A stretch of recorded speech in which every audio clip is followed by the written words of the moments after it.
Welcome to the show Gold Squadron Gays. It's the podcast where two Star Wars loving gays talk about and review their favorite Star Wars content while also being gay as hell. I'm your host, Bradley Brower. I'm your other host, Charles Rogers, and I'd like to tell you a story about a Weequay named Renaud. Okay. I did start watching Black Sails. Okay. The three people in the audience who are listening to this episode who have also watched Black Sails just understood exactly what I did. No one else did. That was really funny because I thought you were about to start quoting like Jod's like little sea shanty or whatever that he said, and I was like, okay, like we're going a little too far on this. I'm making a Black Sails reference. I am 5 episodes into it. Mm-hmm. It's really good. Okay. It's really good. I will say the first 4 episodes are kind of the show finding its footing. Now it's on steadier footing than most other shows in their first 4 episodes, but it is taking a minute to find itself. There's some choices that they make in episodes 1 through 4, particularly 2 through 4, that I'm just like, I want to see how you're going to pay this off before I judge this choice. But overall, thank you to everyone, and I do mean everyone. It was a lot of people who reached out to me after episode 0 to tell me to watch Black Sails. You were all right, and I want to fuck all these men. Okay. Bradley is just, his whole face, like, Okay. grunches up into itself when I say things like that. Like, I can't describe the facial expression he makes. Anyway, you're ridiculous. I try to be, at least for the audience, to be entertaining. Hey, Bradley, so there was important Star Wars news this week. Oh. That we have to talk about. Let's. Did you see the latest Disney Parks signature lightsaber? No, I didn't actually. Let me Google it, because I want to get your face. Okay. Yeah, throw it up in the call so I can see. I'm going to throw it up in our Zoom call. And I'm going to throw up, this is the official Disney store, who they just announced they're doing a lightsaber for. All right, let me pull it up. Mara Jade? Yep. What? Really? What? News dropped yesterday. Whoa. The That's Disney. Cool. Yeah, Disney does their, of course, like signature collection lightsabers. Right. And they announced Mara Jade yesterday. I'm digging the little Legends comic thing that it comes with, like this picture of her. I wish there was a better picture of her, but I like a more up close picture or HD version of it. But it looks pretty sassy. I like it. Yeah, if you click on the image, it'll zoom in for you. Yeah, Mara Jade, the Emperor's hand number 1. Oh, very cool. The signature ones like sometimes come with comics because like the Stellan Geos one that I own came with a comic. Yeah, it comes with a comic issue. Oh, okay. Yeah, because I know they just did the Kylo Ren one, but then this one's like also kind of in that vein of like special edition or limited edition or something. Yep, it's the limited edition. It would have to be for $325. Jesus. Oh my God. I know people were like, how are they charging $325 for this lightsaber? And I'm like, none of you were around when the Stellan Geos lightsaber came out. This is Disney's MO. You're paying $300 for this lightsaber. I see. Look, I get it, but like I'm kind of like, I see that there's just the regular Stellan Geos lightsaber by itself now instead of like a special like kind of release of one. So I think maybe if they just do a regular one, it'll be cheaper. But this is like you get the comic, you get the box, you get, I get it. You get the number, number thing that says I bought number 1 of whatever. Whatever.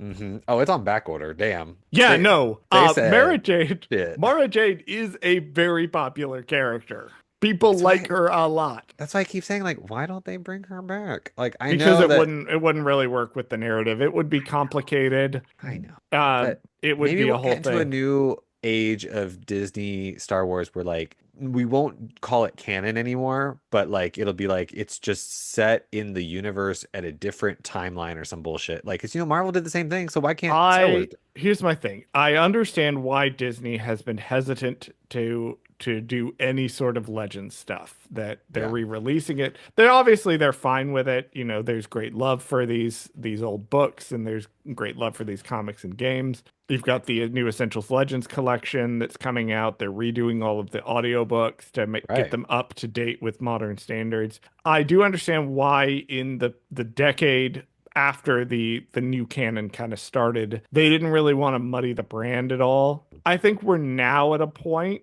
where I think it would be okay if they were to occasionally release new stories set in the Legends continuity. I Now they've think obviously so. got their main canon stuff, and it's never going to be. We're never going to get the fucking Legends movie. We're never No, going to no, get no. the I don't think Legends so. TV shows. Like, no, anybody who's telling you that Disney is like going to decanonize everything and they're going to start again with an adaptation of Heir to the Empire is a grifter and full of bullshit. Don't listen to them. But I could see them doing, because books and comics are such a small world already, I think that they wouldn't confuse the brand that much Right. if they said we're gonna do a run of comics set in the Legends continuity. We're gonna do Exactly. All you like have a to do is Mara put Jade legacy at the comic. bottom and call it Yeah, a just day. I put mean, yeah. Legends at the Or bottom yeah, and legends. people That's are right. gonna be able to figure it out. We know what the Legends Exactly. branding means at this point. Yeah, and But I actually kind of like the Legends branding. It makes me visually be able to see, like, oh, I can see a little gold bar, and I'm like, oh, okay, that's just like, mhm. it's history versus, what's currently, I guess, counts. Well, but Yeah, and I love it. what counts as a nebulous conversation anyway, and Right. depends on who you ask. It's what do you want to count? Just, like What you do you can just, want? what do you want? Choose, Choose pick. your own stuff. Like, Nothing if I want matters. Mara Jade to randomly exist in my Ray universe, then that's fine. Like, you know Look, what I mean? that's a headcanon, babe. You could do Yeah. whatever you want. They can't take your headcanons away They from you. cannot. They cannot take nothing away from me. And trust me, I have a lot of headcanon and I'm He gonna keep does. it. He has a lot of headcanons, guys. He has so many. I have to listen to all of them. I'm gonna keep it. Good Lord. Well, I wanted to make sure you saw that lightsaber because Very I fun. thought that was very interesting. Before we get into the episode, now is the time. At long last, we need to talk about the thing that we fucked up. Oh, okay. What did we fuck up? And it is relevant going into this episode. On our episode with Catherine, we mentioned the Jedi Padawan that had been cut from episode 8. Now, there was a lot of speculation, and everybody thought, and we also thought,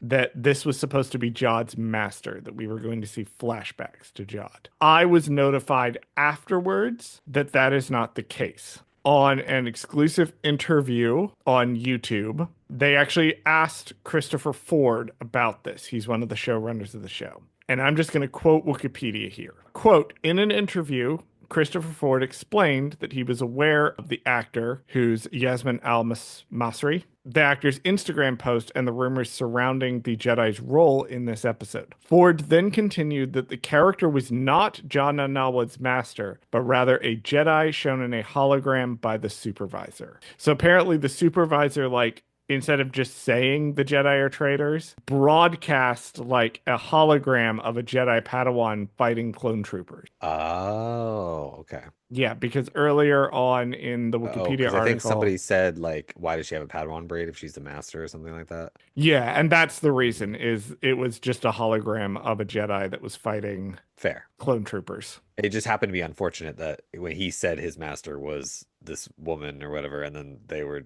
randomly, she's the The only person master we was a knew that, she, and yep, then yep, this is the only yep, this we get a Jedi who's a woman who was supposed to be in the episode and was cut, sure. and we all make the assumption. Everybody So jumped I to see how we all conclusions. got here, Sure. Yeah. but apparently not actually Jod's master. Fair. But I also love the idea that my headcanon is that Oh she Christ. 100% is, and that's fine That until would they be prove otherwise. horrifying. Actually, if they showed Jod an image of like his master fighting clone That's what I'm troopers, saying. that would be fucked up. Apparently, no. And I do understand why this was cut. No, for sure. Yeah, yeah, yeah. But okay, fine. What you win, Christopher Ford, Christopher Ford, co-showrunner of Skeleton co-showrunner, Crew. fine. You're in charge. You can have it your You're in way. charge, I guess. I love that. Well, fine. Okay, fine, whatever.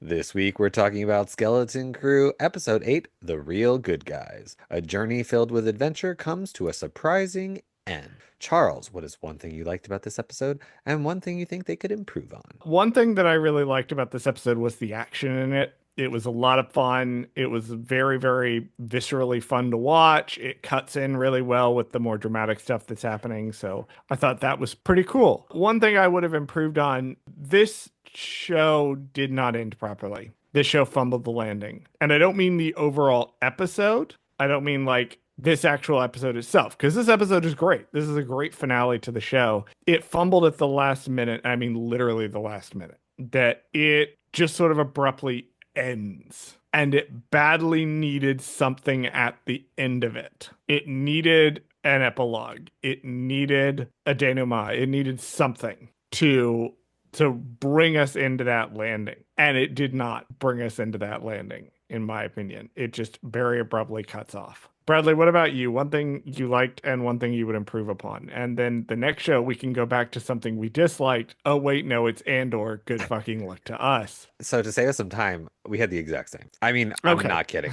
Like, and not in like a funny way. Like, literally, I think the episode itself was really good. Lots of fun action, lots of good callbacks to other episodes. I loved it. I don't think 10 out of 10, no notes. I don't really think there was much more they could have done other than this. And like you said, I think what they could have improved on is an epilogue. I think I said this to you in the chat, like right when The day it the aired, day it aired, I was like, we were why the talking fuck was there about not a this. Marvel credit end scene with Jod? Like, I don't even know why. There Like, is kind of a Marvel credits in scene. There is something at the end of the credits. We'll get to it. okay, I but didn't notice yeah, it until I watched this. It's not, but it's, you're right. It's not like there's no an thing. Yeah, ending. There's no right. like stinger on the end of it. And I can only compare this because this is we've been comparing it every single episode basically. I can only compare it to Treasure Planet, where at the end of Treasure Planet, Long John Silver gets into a boat and then he, goes away and the characters see him go away. Like, and we know he survived, we know he gets away kind of thing. This is like it's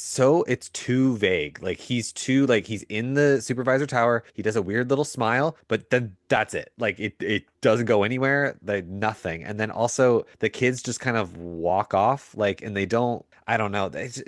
I needed more. Just like five, not even 5 whole minutes, honestly. It could have been less than 5 minutes. It just needed another scene, but whatever. It needed 3 minutes. Yeah, there you go. That's all it would have needed. It needed 3 minutes. Agree.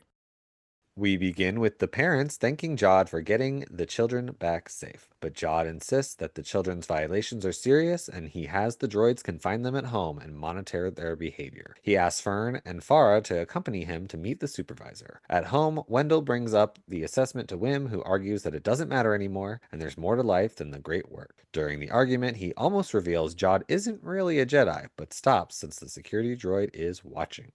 So John really did just ignite the lightsaber to be fucking dramatic. He is a drama queen. He really He is. is a drama queen. This is part of what I love He about him. He he is a loves the drama queen. flair. He loves the drama.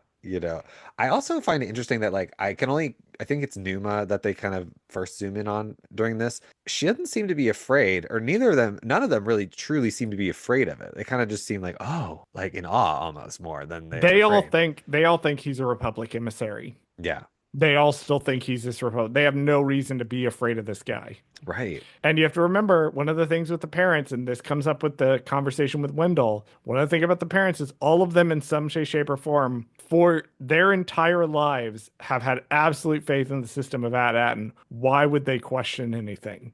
Right. Why would they question this? Yeah, they really have nothing to question. I guess it's like Mhm. everything's all about obedience, right? Like you just follow the rules. Yep. You never have to if you don't break the rules, you never get in trouble. Therefore, there's nothing to fear ever. Like The so supervisor says that later in the episode. The right. supervisor flat out admits that he basically runs an authoritarian state where he's like, all we ask, Jod says, all we ask is that you obey. And the supervisor's like, quite right. I Yeah, agree wholeheartedly with this perfect. sentiment. Perfect society. Perfect society is run on pure obedience to authority. And so when you get a situation like this, we'll get to it. We'll get to it when we talk about Farah. I have a Yeah. specific note with Farah. But I also have to talk about, before we get into that, Jod, why are you beefing with a teenage girl so hard?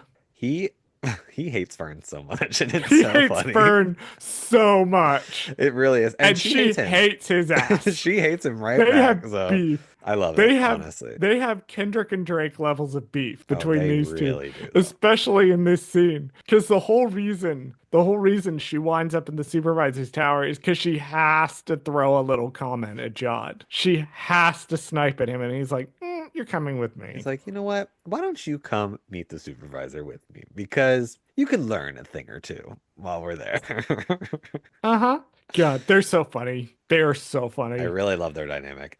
I think it's Fern in general, the actress playing Fern. I think she's been in the game for a minute, and I think she's such a good child actor. I don't know what it is. Like I guess if you've just been doing it forever, you just eventually get really good at it. And then she's just funny and I just love her sassiness and just everything about her is just fantastic character work. I mean, it really We also is. you also have to remember about Ryan Kiera Armstrong, who is the actress who is playing Fern, has done a lot of horror That's what I mean, yeah. prior to this. So she's very good at controlling her emotions as an actor very well because it's very easy to overact in horror. And It's I don't very want easy to to either overact or go too subtle. and I don't want to like shoehorn her into this like only one thing, but she did do, the same role as Drew Barrymore as a child. She did a Firestarter reboot, and I think that like she's kind of following in her footsteps. Like she's just such a good, like I don't know what it is. Like maybe because Drew Barrymore did somewhat of a similar kind of trajectory where she kind of started young, like really, really young, and then she got really, I mean, she got her, what was it?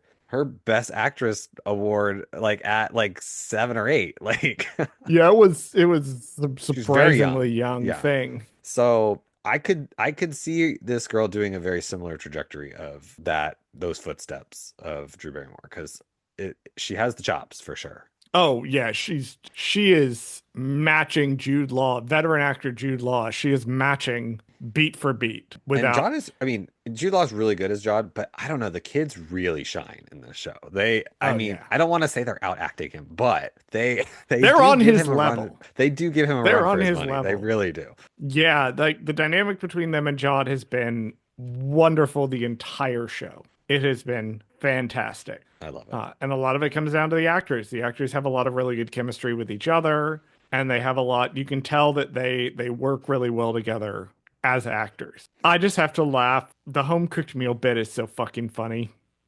'Cause it It's looks like a little so TV fucking. dinner anyway. It's a Like little so. TV dinner that they microwave, and he's like, home cooked meal. And I'm like, wow, you are really serving like Yeah. single middle-aged dad at this Oh, point. hardcore. Hardcore. Definitely. No, he does he did not do anything to prepare that meal. Like, let's be realistic. Like, and I love that like when they were actually out there, they were getting real food. Like it wasn't like pre-made, kind of pre-processed kind of thing. It was like whatever was available kind of situation. So they had a real tough time out there. And then he's like, just kidding, you can microwave your meals when you get home, and that's much better. Although I do need Wendell to just like fucking listen to his son for once. I know. Because it's a very frustrating scene. Because He hasn't he's, really changed since the beginning of this. I mean, he does later on, obviously, but I think it's like we haven't matured at all with Wendell up until this point. You would think that him losing his son and like being worried about his son would have changed his character enough to like treat him a little differently or maybe like talk to him a little differently. But for some reason, like from the time where he said goodbye to him, like, or good night, like, oh, I'm not gonna, tell you a story before bed or whatever, to this conversation he has here in the kitchen, not much has changed. I mean, he hasn't changed his tone. He's everything's going back to normal. Like nothing ever happened. Like, oh yeah, we can talk about assessment now because now you're back. Like, like let's just, it's like he was gone, like sick for a few days and then like, all right, now let's keep going. And I just, yeah, it sucks because he doesn't quite get it yet. there are some people who go through like a really horrible experience and they don't want to acknowledge that anyone around them has changed. They get attached to this idea of the status quo. They get attached to this idea of wanting things to go quote unquote back to normal. And Wendell is very much this type of person. The second he has Wim back, he doesn't want to acknowledge that anything has changed. He doesn't want to acknowledge that the situation is different. As far as he is concerned, this Republic emissary brought Wim back, which is exactly what they asked them on the buoy to do, is go find a Republic emissary, and the Republic emissary would bring them back. And now he's like, great, now we can go back to normal. Now I can go back to worrying about assessment.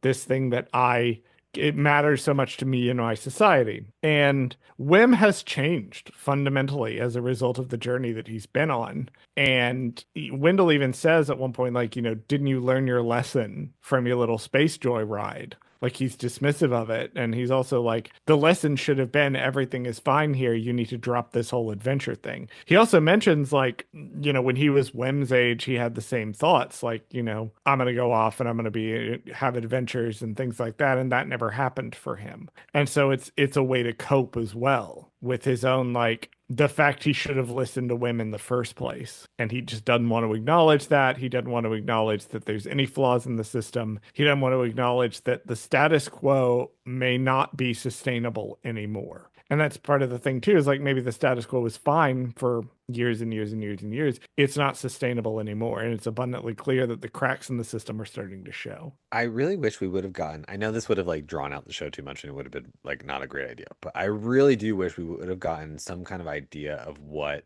Wim's mom was like, because I have a feeling that like this is what causes Wendell to be very structured and very like just, other than the fact that they live in this authoritarian society, I have Where a feeling. literal cameras are watching them all the Right, right, time. right, right. Yeah. Other than that, right? Like obviously the perfect, kind of suburbia concept, they all are dealing with that. That's not necessarily unique to just Wendell, but I have a feeling that maybe he wasn't as strict or maybe he wasn't as rigid in his kind of like thought processes when Wim's mom was alive. I feel like she might have been, I imagine, I guess what they're trying to hint at is that the mom probably was more like Wim. She kind of had more dreams and aspirations and things like that, bigger aspirations other than the great work kind of thing. And that's kind of reflected in her son. I just feel like that's kind of like more like her vibe or that what she would have been like. And that's why he's kind of protecting Wim because he's kind of like, oh, I don't want to lose you too kind of thing. I don't know. I mean, I know my headcanon is exploding at this point, but I just feel like, that's just kind of the hints that I'm getting from this. This is a very common trope in adventure stories like this, where you're going to have a one parent who is alive and they're the more like less like their kid, and the parent that was more like their kid was the one who died. This is extremely common. I don't want to bring up Treasure Planet, Well, we're but gonna have to bring up Treasure Planet that's again. literally the plot of the That's the plot of movie. Treasure Planet and the plot of Treasure Island. Right. So you can definitely see the parallels here. Wim has an interesting line where he talks about, I saw places that made me get how good home is, and then talks about how some people are not who they claim to be when he's trying to convince his dad. I just want to put a pin in that because we're going to mirror it to something that happens later in the episode. My final note for this section is actually a scene that occurs in kind of the next little bit, but there's a scene where Wim is like trying to talk on the radio to Neil. Right. And the droid comes in, and Wim pretends to play with his action figures. We don't give Wim enough credit. This kid is genuinely very clever. That He's was really really good clever. at Yeah. thinking on his feet. Yeah, because the security droid's not going to be like, well, this is exactly what he said while playing with his toys. He's going to be like, oh, he was just Oh, playing with he's his just toys. playing with Yeah. his toys. Right. Hmm. Clever, clever. Clever, clever kid. Fern, Farah, and Jod ascend the turbo lift into the supervisor's office. A droid reveals himself as the supervisor. The supervisor asks Jod to confirm one final detail before allowing his second ship to land. He reveals the Republic's last message, claiming all the Jedi are traitors. He questions Jod's identity, prompting Fern to reveal him as a pirate. The supervisor orders the safety droids to apprehend Jod, and they begin to shoot at him. Jod plunges his lightsaber into the supervisor's eye, causing all safety droids to shut down. The supervisor's destruction plunges the surrounding city into darkness. Do we want to talk about who's playing the supervisor? Now we've been Now we can teasing. talk about who's Yes, playing we the can finally supervisor. talk about it. Okay. I heard this Yeah, voice and immediately went, yeah, that's who's playing the supervisor. interesting. That Well, that makes sense. That makes sense. for those of you who don't immediately recognize because you don't have as much of a high IQ as Charles does, and just have these things rotting in your brain all the time. Here is the supervisor is being voiced by Stephen Fry, who is best known for numerous things, but many would know as he's been in Doctor Who. He was the narrator of Hitchhiker's Guide to the Galaxy. He was the Cheshire Cat in the new live action version of Disney's Alice in Wonderland and its sequel, Through the Looking Glass. He was in the Robert Downey Jr. version of Sherlock Holmes, Game of Shadows. He was also in 2 out of the 3 Hobbit movies. He was also recently in the Sandman series on Netflix. And you mentioned last week that he was on Red, White, and Royal Blue. And also, I saw he was in the Heartstopper show as well. So, He's also in V for Vendetta. That was not what you mentioned, but is a oh, movie yeah. I like. He's also, you've seen this guy. If you've seen anything British in the last 40 years, Stephen Fry has turned up in it. He is one of the quintessential British voices. Like, incredible, incredible voice on this man. He did a sketch comedy show with Hugh Laurie who plays Gregory House on House, sketch comedy show. Fucking amazing. I I mean, like I this really guy only a know him lot. from the Hitchhiker's Guide to the Galaxy, so that's why. I mean, not that I haven't seen Alice in Wonderland or The Hobbit or anything like that, but like I recognize the voice from that movie because obviously the main point of that movie is the narrator. I mean, essentially, it's a whole nother character, you know. So I love that. I thought it was great. I do have to mention one more thing Oh, about Stephen Fry, just relevant to this podcast. oh, being a Uh, homosexual. he is gay. He is a Yes, yes. homosexual. He is a Yes, fellow homosexual. Yes. he is a fellow homosexual. So I did have to mention that Okay, yes, of he is course. that is relevant to this podcast that Stephen Fry is gay. Very fair. Okay, so the supervisor. Yes, the All supervisor. right. So Is this here's what you where originally, wait, is this what you thought it was going to this be? was one of two theories that I had. Okay, There were one of two theories that I had. sure. Either the supervisor was a guy Right. who was just hanging out in the tower all day, and he was the only one. It was kind of like kind of like the Giver, where I he's was like, thinking more there's like Wizard of only Oz kind of thing. one guy. That's also what I kind of thought is that Yeah, there's like one guy who knows everything that's happening in the galaxy, right. and he's like tricking the entire Tricking the population. Yeah, yeah, yeah. That's kind of population where I into was getting at. thinking. Yeah, yeah. My other theory was what it turned out to be, which is it's a robot. I will give my boyfriend his flowers Okay. for this. The minute he learned about the supervisor way back in like episode 1 or 2, he was like, that's a robot. They're being It's a controlled by fucking a robot. robot. Yep. And I was like, well, honey, there's other theories. It could be this, it could be that. No, it's a robot. Yeah. It I'm like, it makes okay, sense. okay, Yeah. honey. I mean, that's the theory that makes the most sense. But it could be the other thing. No, it's a fucking robot. Nope. That was the only And he option. was Yep. right. He was right. He absolutely called it. So shout out to my boyfriend for correctly guessing the plot of this, even though it was kind of painfully obvious from the get-go. It was, but I kind of liked it. I actually, you know what It I would still have works. It it, still no, it works definitely great. works. I think my alternate option I would have liked would have been some person or like I think it should have been a guy or a thing. I thought it would have been more like a guy who was like hooked up to a machine, like who has been his life has been being preserved for so long, like kind of like Echo a little bit, you know, how they used him to like make all those tactical decisions and stuff like that. Like Mm-hmm. that's kind In of what I Clone was more Wars season picturing. 7. Yeah, yeah, yeah. I was picturing more of that. Like it was droids were running the show, but then there was a guy that was hooked up to a machine who was kind of really like barely alive, like who was kind of making choices, like because that's just all he could do, basically. They'd make these binary choices because that's just what he remembers last kind of thing. I don't know. It would have been really decrepit and weird. But then again, this is a piratey kind of thing, so I guess it would have been that weird if it was like well, because I thought it would have been the old captain who was That was being another theory. Is right. that the supervisor was Takranad? Yeah. Don't know how they would have made that theory work, but like I would have That's been not down for for us it. to figure out. That is for the That's showrunners that's to for the figure writers to out. figure out. That's That right, is right, not right. my problem. That's That is my the problem. writer's You problem. guys figure it out.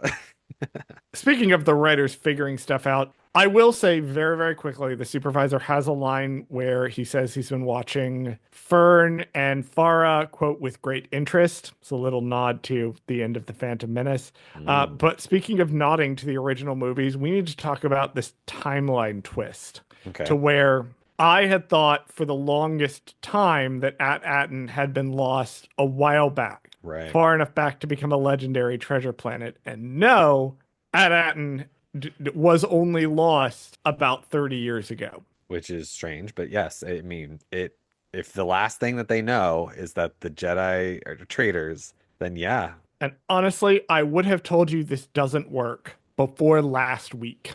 Before last week, when we had our conversation about, because when I first watched it, my first reaction was, how the fuck does that make any sense? How in the world does it make sense that the Republic had this mint, which was their last mint, that all the others are gone? They had one left that was pumping out Republic credits for them. How does it make any sense that they just left this alone and fucking forgot about it for 30 years? So the thing is, I've been watching the news a lot lately, and I could actually totally believe that they just fired and or executed the guys that were in charge of this in the intervening period, Yeah. immediately post Empire.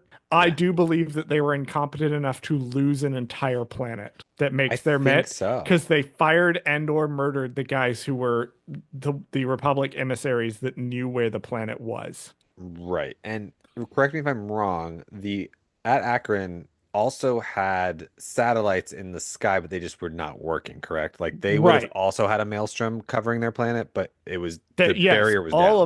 all of them would have been barrier Okay, planets. Like I just needed that clarification. Yeah. originally it was clear that they had a lot of them, particularly Right. in the days of the old Republic. They had them. This may have been the last one Yeah, I think so. that they had, and it got lost, which would also kind of explain why the Empire started printing its own credits. Right. I Because it mean, I was guess, like, but they oops, probably would have done that oops. anyway, They no? probably would have done that anyway because they need everybody to switch to their new currency. Right, to a new currency to decentralize the other one or to destabilize the old currency so that it forces you to switch to theirs, Right. because there's, I mean, that's all Because you story also have to mumbo get jumbo, yeah. your new little like Your ID, identification yep, and all that, and that was a huge plot point in season one. yep, I do think it is interesting going back to the conversation we were having at Wendell. Farah is very easy prey for Jod. She rolls over so fucking fast. And the right. reason she rolls over so fucking fast is because like Wendell, she craves stability. She needs that stability. That's a part of her being. It's easy to look at Farah and be like, why don't you just pull the lever, like destroy the barrier? Like, this is a very obvious thing for you to do. For her and for Wendell, the stability that they have isn't just something that they value. It's their whole way of life and thinking. They cannot function otherwise. And what Jod is saying is basically go along with me, do what I say, and you'll still have that stability. Nothing will truly change. It's Nothing will just, really change. right, right. I'll just be in charge. Yes, it's just a change in leadership, which we know is definitely not the case. Right. But But it's yeah, like this is why the parents are so easy for Jod to prey on, right. and this is why they kind of need the kids in the plot because the kids have not gotten like into lockstep yet with this idea of stability above all else, the great work must continue, et cetera, et cetera.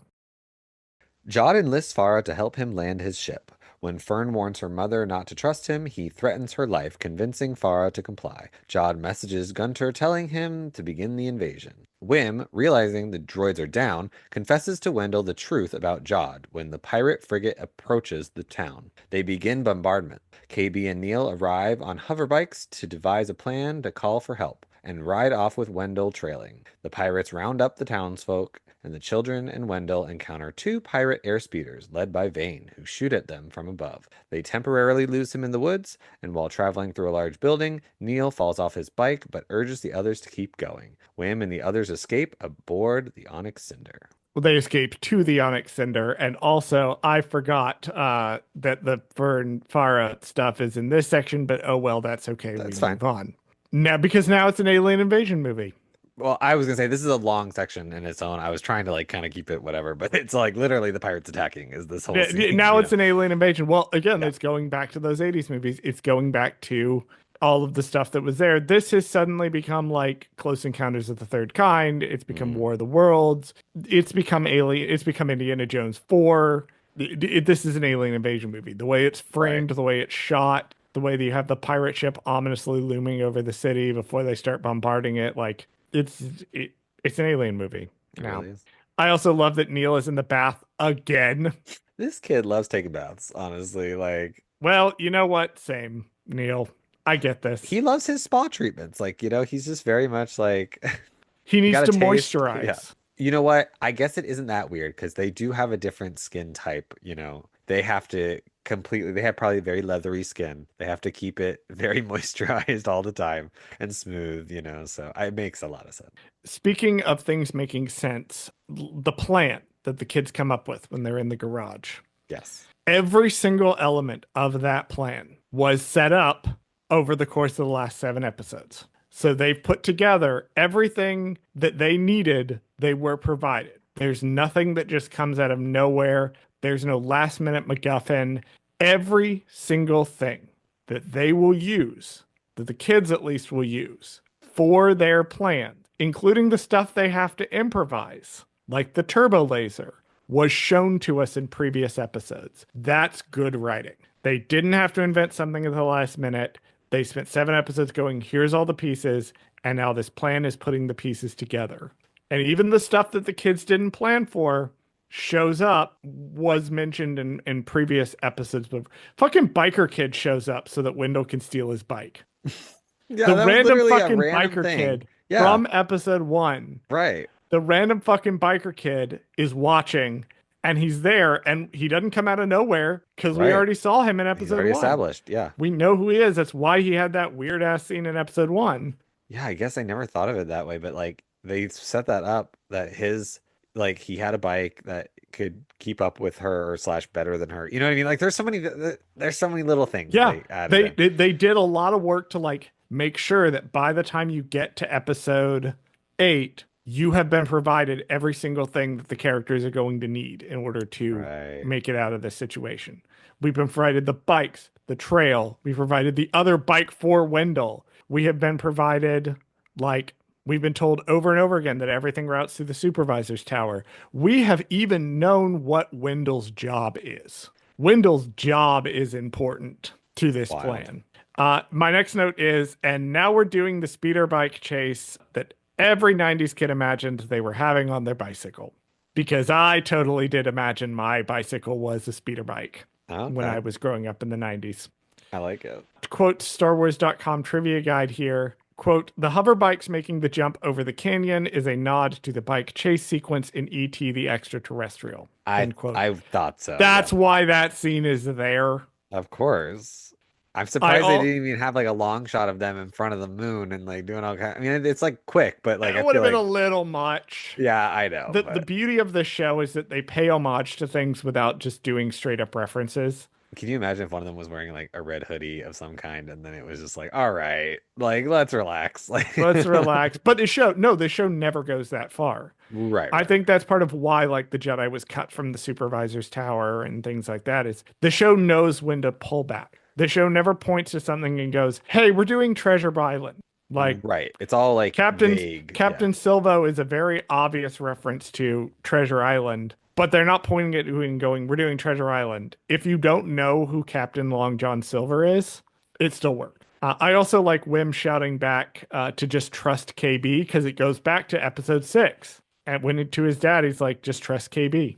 I love this. This episode really pays off basically everything from the show. Yeah, there wasn't really a time or a moment where I was like, oh, I wish they would have gone back to that thing. Like even a little later, like, she messages Kim, like they talk about, that. Like it's like there's every episode had a purpose and a thing that was meaningful to this finale. I loved Genius. it. Wim, Wendell, and KB enter the cockpit, but the Onyx Cinder can't take off due to the docking clamps. Neil radios the group that he found the turbo laser. In the supervisor's tower, Fern encourages her mother to come up with a plan, but Jod interrupts them. He addresses the citizens over the intercom and promises mercy if they obey and severe punishment if they defy him. He orders them to work for him. Meanwhile, Vane and the pirates pursue Wim and Wendell through the Aten City, and they manage to reach the tower. Wim enters from the lift, hands raised, claiming he called the Jedi and it's over. Jod doesn't believe him, and Jod reveals that the Jedi are all dead. Wim offers mercy if Jod releases Fern and her mother. Knowing the galaxy's history, Jod tells Wim to work on his story. I do love that they're going to use the dad's skills. That also has relevance to the plot and relevance to the plan. Yeah, he's not just the dad. He's like, no, we need him. Like he's part of this plan. Yeah, and also like he does have a reason to be here, despite like even though this is the focus is the kids. Right. There is a reason for Wendell to be here. That's not just we need an adult in the room, and I really like that. I also love Neil's delighted. I found a turbo laser.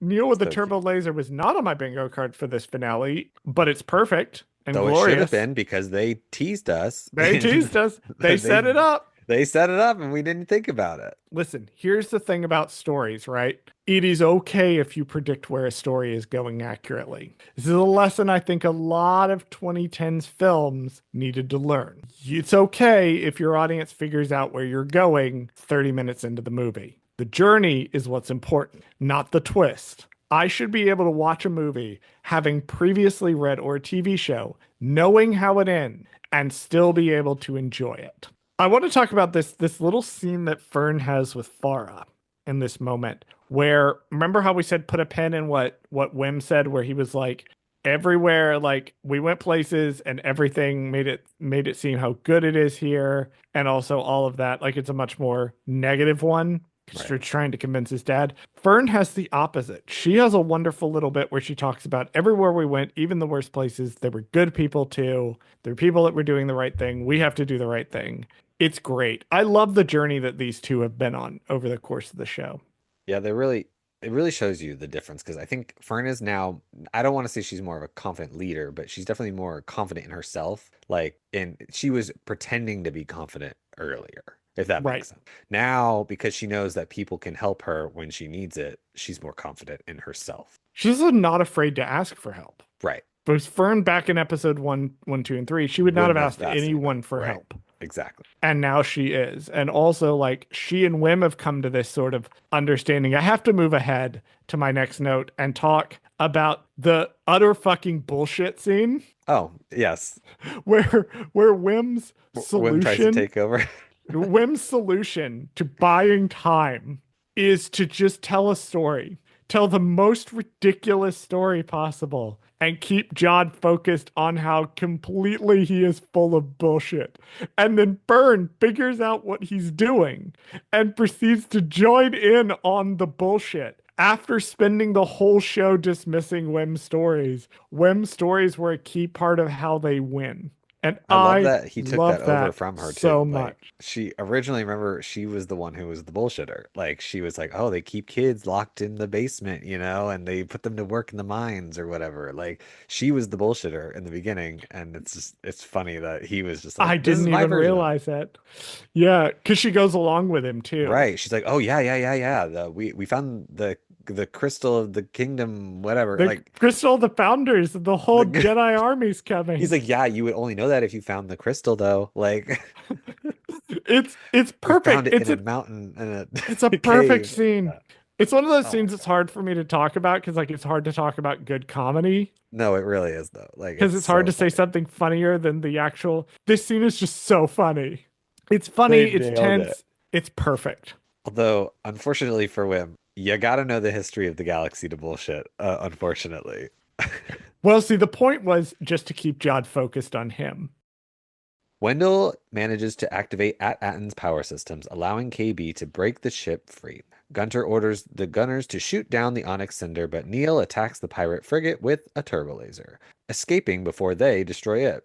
With SM-33, KB flies through the barrier and contacts Kim. She transmits the coordinates to the planet. Suddenly, the Onyx Cinder is attacked by pirates. The ship begins to fall and crashes to the surface. Jod blames the kids for KB's apparent death and that nothing they do will matter as no one can breach the barrier. Seeing the power lever to destroy the barrier, Fern lunges for it, but Farah stops her. Wendell tries to intervene, but Jod hurls him to the floor with the force. Wim grabs the lever, but Jod threatens to kill Wendell with the lightsaber. Jod tries to make Wim back down, and Jod deactivates his lightsaber. Wendell attacks Jod and they struggle. With Jod distracted, Fern rushes to aid Wim in grabbing the lightsaber as Jod uses the force to pull it towards him. Farah grabs the power lever and lowers it, destroying the barrier's satellite. The green glow around At-Atan vanishes, revealing the night sky filled with stars. Wim ignites the lightsaber correctly, and defeated, Jod throws down his blaster. There's a tiny little moment. I have to bring it up because, again, I'm turning into something of an Undersecretary Farah defender here. Okay. There is a moment where Jod shoots at Fern and misses, and like Right. it's a warning shot. And if you watch the blocking of the act, how the actors are set up, Farah moves to stand in front of Fern. Okay, I didn't see that. Yeah. Yeah, it's real quick. It's very subtle, but Farah moves to place herself between her daughter and Jod, Didn't which is catch a that one. very cool moment for her. Again, this is a slight visual cue. This is going to be important later in the section that the only thing that will make Farah like act out of character is her daughter. Right. Just keep that in mind. Um, so Kim refers to the New Republic as the greatest pirate busters in the galaxy. And my notes say pirate busting is the only thing the New Republic does well. Right. That's all we know they do I'm at gonna this give point. Yeah. them that. Yeah. They're real good at pirate busting. That is the only thing the New Republic is good at, in my Right. opinion. Right. No, And also, I just now realized they always show up really late to the pirate busting they because do. It does take them a minute to turn up to the pirate busting. think about it for like I'm just now remembering Mandalorian season 3. They basically destroyed half of the town before the New Republic got there and helped them out. Like Mando was dealing with it on his own, and then they actually had to call in the Mandalorians to help them. Like, Well, you also have to remember that the New Republic is demilitarized. right, So their response force is essentially X, glorified cops at this point. right.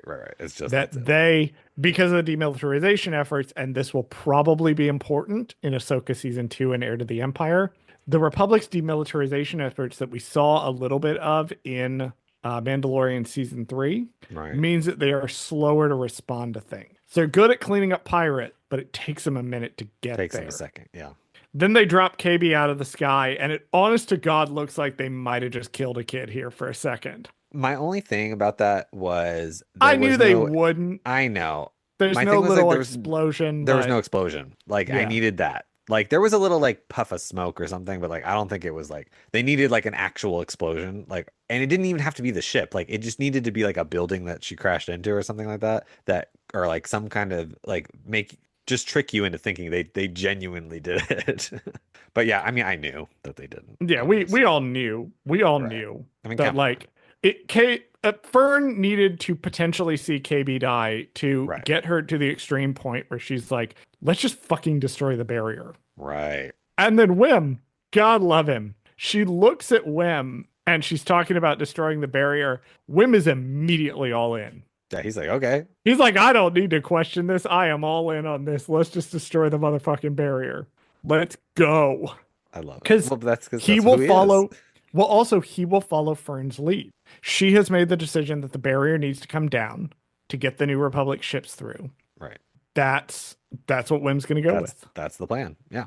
I do wish we have to talk about this.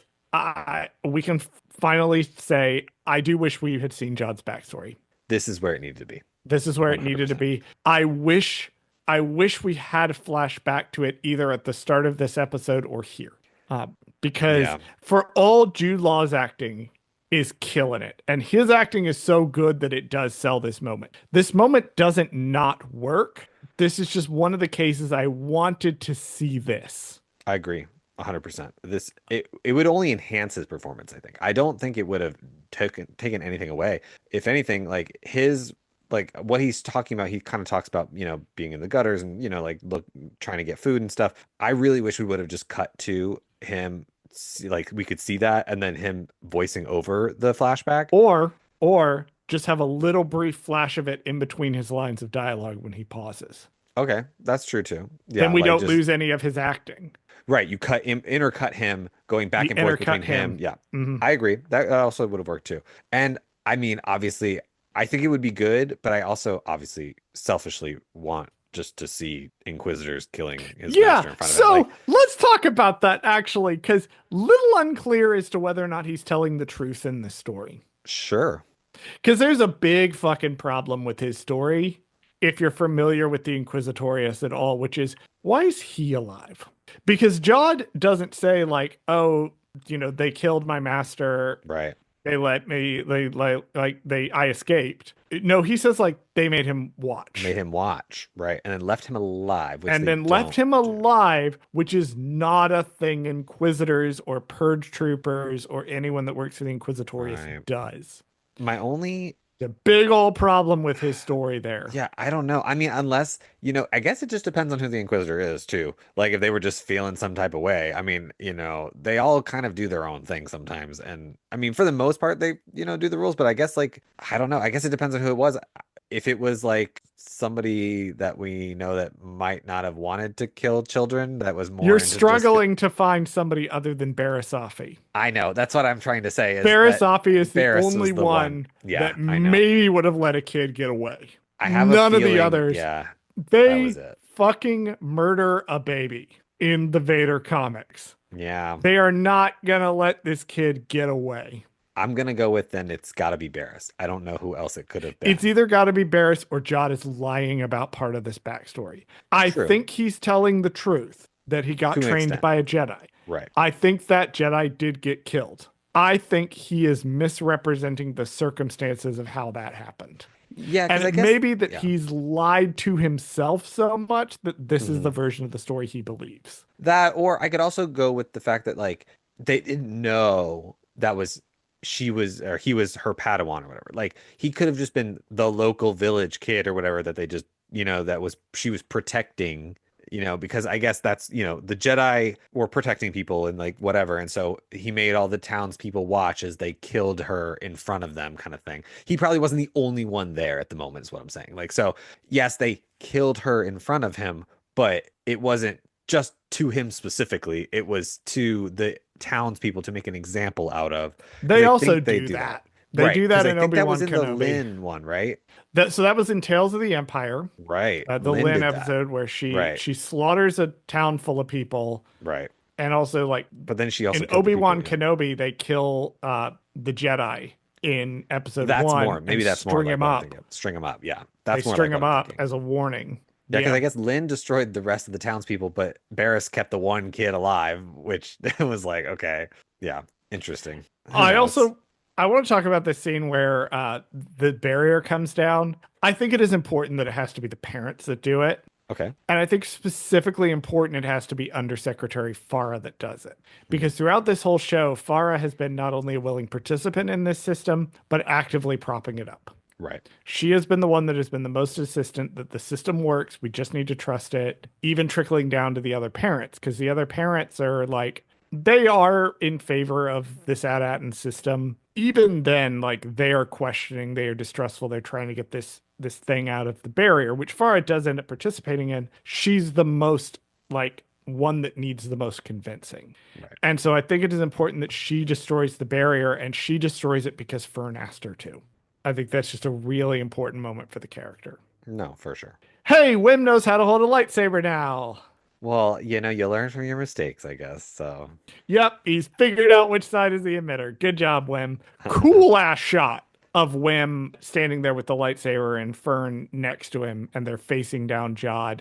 And I right. also love that there's no fucking way Wim's gonna block shit. Yeah, There's that's why no I was way. Jod has a moment where he looks like he might shoot the kids. right. And then you could actually watch because the scene is very brightly lit and you can see what's happening in like a lot of detail on Jod's face. You can see him make the decision not to shoot the kids. Like it's not worth it. Yeah. It's not worth it at this point Right. because Jod is not a total monster. Like he's not just going to kill people because Right. they're there and he can. Like he could totally have killed everybody in this room. He chooses to let them go because really all he wanted at the end of the day was At-Aten. And when he lost At-Aten, there was no reason to keep fighting anymore. Yeah, and it's like I think he just knows, yeah, like it's lost at this point. If the barrier's gone, there's nothing protecting him and the pirates from actual good guys. So it's one of those things where it's like he gives up. He's like, and because I don't think Wim genuinely could have blocked his blaster. I don't think that even really mattered that he had his lightsaber.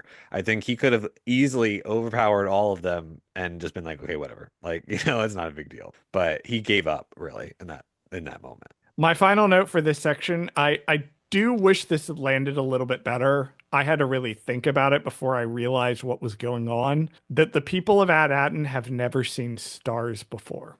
Right. Yeah. And They're so there's confused. Yeah. moments where they're all staring up at the stars.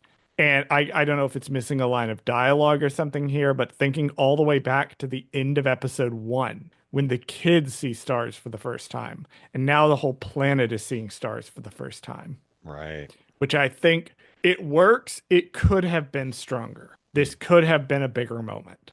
Also, I know that like this is one thing Star Wars does that is kind of confusing sometimes, but at Aten is both the planet and I guess just this city. Like it's just like its own thing. Like there's nothing else on the rest of the entire fucking planet. Like as far as we know, like it is kind of odd. Like, you know what I mean? Like, it's one of those things where you're like, so It's a the single town is biome the planet. planet, and the Yeah, single biome is this city. is suburbia. Okay. Yeah, suburbia. This is the Yeah, duh. suburbia planet. Yeah, which is fine. I always, every time I think about that, I'm like, did they not think to like go to any other part of the planet? Like, it's like, what else? Like, but it's No, fine. because Everything's fine. the mint is here, I guess. That's This it. is the That's all it is. central, It's all forest, the rest of the planet. So maybe, I don't know. We've never been to the rest of it, but there you go. and we never will. Never, we're never going to the rest of the planet. Civilians and the pirates watch as the New Republic X-Wings and B-Wings attack Jod's pirate frigate. Wim, Fern, and Wendell and Farah head to the lift, and Wim calls out to Jod, who stays behind. The frigate crashes in the harbor. Neil, Wim, and the others find KB and the crash Onyx Cinder. The kids all reunite, and SM-33 joins them. As they walk away, Wim is distracted by the X-Wing flying and the New Republic Corvette that arrives. The ships fly over the city as the lights come back on. Hell yeah, B-Wings. Let's motherfucking go. Let's motherfucking go. No, Oh my because God. I was ever so since excited. Rebels, like I've always asked that question of like, why would you never use these things? This is the ship you want in a battle. Like, Uh-huh. Because they can do one thing. They can do right, one thing really well. right, And you generally don't want to bring them unless you know you're going to need them. true, They are precision giant laser ships, right, which we have never seen them do in live action before. But if you're going to take on a pirate frigate and you're going to take on a pirate frigate this close to the surface, you don't want to be dropping bombs on the ship. right. You Although want to be hitting the ship with concentrated laser fire. we say that, but then the frigate literally crashes into the city. Like it doesn't Yeah, the New Republic necessarily. didn't think that far ahead. It fucks up a lot of it fucks up Main Street is what it looks like. It looks like it kind of crashes into the street and like fucks up the street a little bit and then it crashes into the harbor. But still, like that's a lot of fixing to do later. Like I'm just saying, like Listen, can we focus on the fact live action B-Wings using the lasers that were first revealed in Star Wars Rebels? Like, pretty this is iconic. my focus because holy fucking shit. That's so Iconic. cool. I love it. I'm gonna roll my next two notes into one because I said this is a good shot of Jod like standing in front of the crashing ship, but we needed more closure. And then Yeah. my next note was actually generally this needed more closure because Yeah. the we see Jod, we don't know what happened to Jod. We don't know what happened to the pirates. None of them really seem to escape. Like they've all been either captured or killed by the New Republic. Right. We It's don't know what unclear. happened. Yeah. We don't know what happens to the planet. We don't really know what happens to the kids or the families. There's an offhand line about like, I guess you won't have to take assessment after all. And that's kind of the most closure we get to a lot of the story arc of the characters in this. So Right. I just felt like it needed more. I felt like it needed something at the end to like really bring it home as for a landing. I know, and don't get me wrong. I understand that, like, yes, I think an epilogue sometimes is a little too much and it's a little gratuitous because, you're like, ugh, 12 weeks later or whatever, right? Like, they always throw up a little title card and it's like, we get it. They rebuild the planet and they're all happy or whatever, blah, blah, blah. But I kind of feel like we needed that. It It just You feel its absence when it's not here. yeah, it's like I don't know why. It doesn't need to be super informative or anything like that, but I we needed something more than just Wim looking up at the ships and being like, "Ooh, I might want to be a pilot one day," or kind of thing. Oh, Like, that kid is absolutely going to be an X-Wing pilot one day. no, for sure. And that's fine. And that I got from that bit, but like I needed them to be like, okay, we've rebuilt. Now there's somebody in charge. Obviously, probably would have been Farah as like the interim kind of supervisor Yeah. now. Like something. I needed like a change because their whole entire way of life has been destroyed. The supervisor's gone. There's no security droids, and now they don't have protection over the planet like they did. So now you have the New Republic who essentially has to be stationed there now to protect them because they have no other means at this point. They really spent 8 episodes making us care about At-Atten a lot. Right. I want to know. Yeah. And like it does feel like we've invested in At-Atten over these 8 episodes. And yes, At-Atten is saved, but we do kind of want to know at least a little taste of like, we kind of know they're going to be okay. We want to make sure they're going to be okay. We're just checking back in on them. Right. Yeah, I just need to see them like maybe even if it sounds super cheesy, but like even them all sitting down to dinner together, kind of being like, okay, we're good now. Like, and then somebody could have said something like, how is it going with the reclamation project or something like that? And Pharaoh's like, everything's great. You know, the New Republic has helped me. Da, da, da. Like, I don't know. It only needs to be a second long. It doesn't have to be Quick, that three long. Right. minutes, one Right. final scene. Yeah, but it's definitely it's something that I feel like definitely is noticeable in its absence. Is you For can feel sure. the gap of where in this story we needed a little bit more closure to land it. And there's a lot of people talking about like a season two of Skeleton Crew. I don't think it needs one. No, We'll I don't talk think it about needs this in that. our Yeah. retrospective. I don't think it needs one. I think Agree. there's interesting concepts and things that they can explore. I almost kind of don't want one. I almost kind of want it to Yeah. stand and the only reason I would sort of want a season two is because the finale left a couple of things A little emotionally they've dangling. wrapped Yeah. everything up. Plot wise and plot points and elements, there's a couple of them that they've left dangling that I feel like I would want to know kind of Yeah. what happened to Jod, what happened to the kids, what happened to the planet. Shout out to the line, you don't want to have a whole adventure just to get crushed at the end. R.I.P. to Nemec. You will be missed in Andor season two because you had a whole adventure and then you got crushed at the end. I want to talk about the end credits Okay. for this. And I don't know if this was because this was like a special thing. And I didn't watch the full end credits the first time. I didn't at all. Nobody So you'll does. have to tell So me. you wouldn't know. So the end credits are a bunch of shots of various like stories, Oh, like yes. the Yeah. From stories his on the book or data whatever. pad. Right. Hmm. The last one of those shots is the four kids standing on the Onyx Cinder. Oh, okay. And then the camera pulls back. It ends with the Skeleton Crew, the logo, and the camera pulls back to reveal this was all on Wim's data pad, and his action figures are next to it on the bed. It's a really cool final stinger for the end credits that I don't think anybody saw. No, I definitely did not. But I watched the whole end credits. Go back and watch the end credits again Okay. and watch how they end because it's a really cool, actually. It does end really definitively with this final shot of the data pad that this has all been implying that this is a story that is also being told.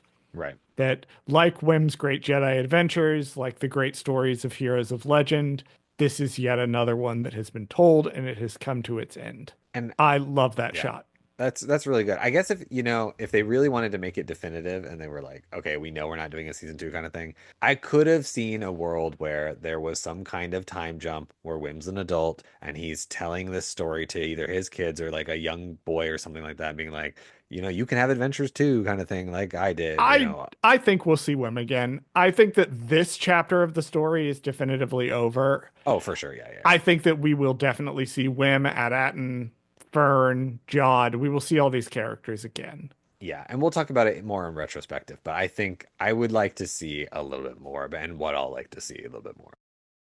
But Well, that was the show, that was Bradley. the show. There Who you go. wrote and directed? I was worried because I had so many notes, Yeah. uh, but we blew through them No, very we did. We quickly. did a good job. And most of it's action anyway, so it wasn't really like, you know, Yes. too We're crazy. we're But back we're back to the time frame that we really kind of want to be on with these episodes.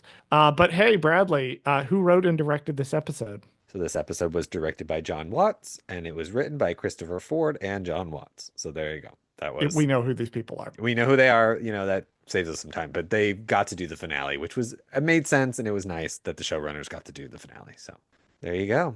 All right, Bradley, what are your final thoughts on this episode? Final thoughts on this episode. I think it, like what we said in the beginning, was I think it was full of great action. I think all the characters do some really nice stuff. I loved all the callbacks to the original episodes. And I think that it went pretty much the way that it was going to end. Like, I don't think there was any real true surprises.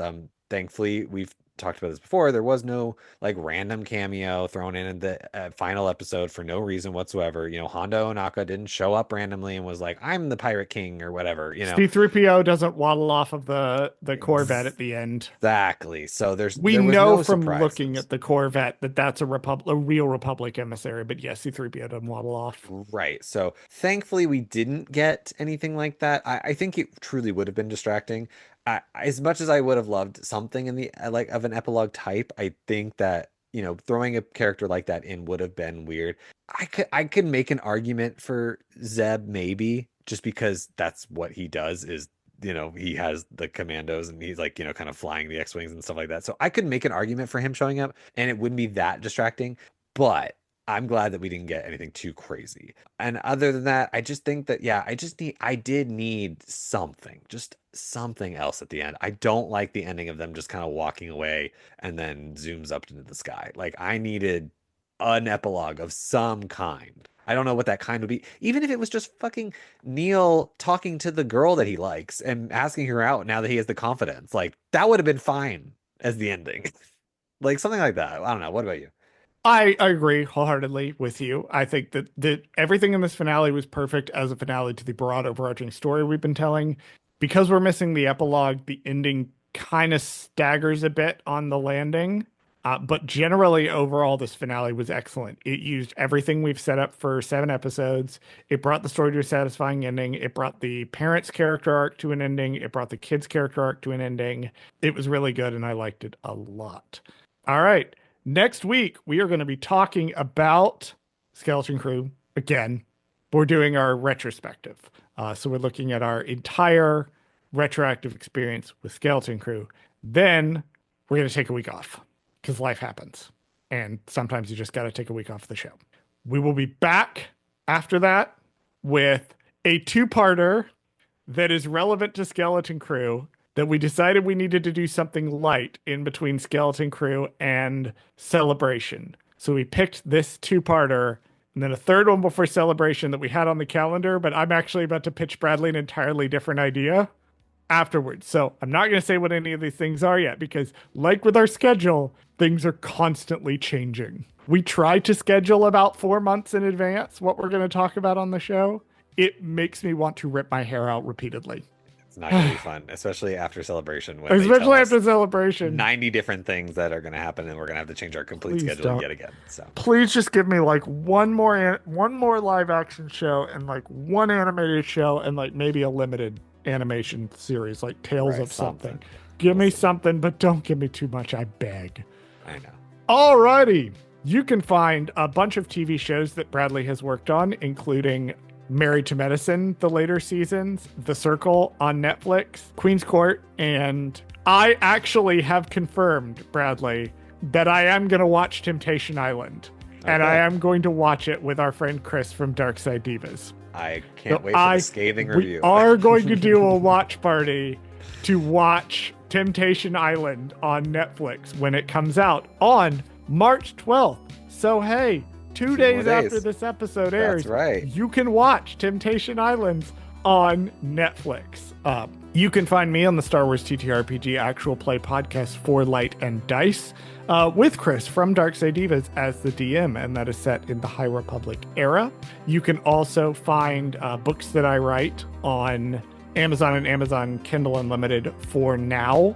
Those are gay mystery thriller books called Beach House Studios. And you can also, if you're interested in Star Wars Legends and all the Legends stuff that we talked about, over the course of Skeleton Crew, I am a volunteer for Legends Expo, a fan-run convention celebrating the Star Wars Original Expanded Universe. That is going to be in Burbank, California, September 13th through 14th. Tickets and information is available at legends-expo.com. Alrighty. Well, that was Skeleton Crew. We're done. Except for next week, I guess. Run the socials. Thank you for listening to Gold Squadron Gaze. Did Charles fuck something up? Email us at goldsquadrongaze@gmail.com and let us know.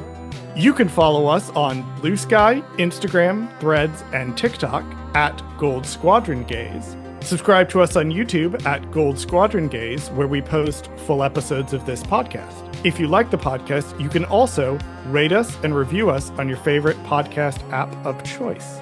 Please join us next week and every week for another episode of Gold Squadron Gaze.